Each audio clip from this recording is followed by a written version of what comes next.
Hello and welcome, Asha. I am so excited. As you can tell, I've been knocking down your door because of how important and I think relevant the conversation of understanding ourselves and our aspects of being human and our aspects of community and how we serve the world. And I would love for you to tell the audience how you help people understand their ancestral lineage and how ritual can speak to your business and what you do with that in your work. Yeah. So, first, thank you for seeing me that way, seeing me in the way that you feel that I have something to contribute in this. And the ancestral conversation is not necessarily one that is forefront to my work. Mhm. It feels a little more that that's an invitation that surfaces as people engage in my work.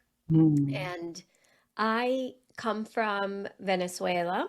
I am of Indian descent, and I now live in Nipmuc land, occupied Nipmuc land, which is Harvard, Massachusetts, in the US. And I arrived here from Venezuela to become a molecular biologist.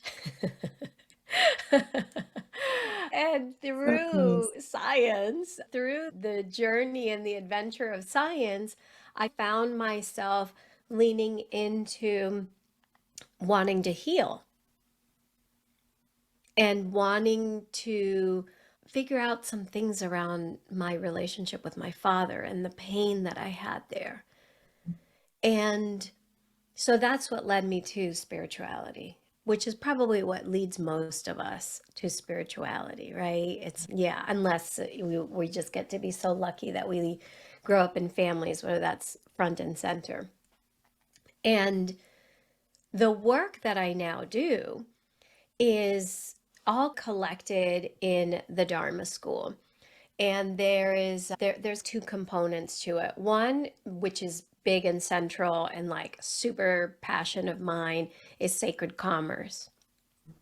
And sacred commerce is this invitation to redo the way we do business so that it feels good, so that we're wealthy, and so that we give back.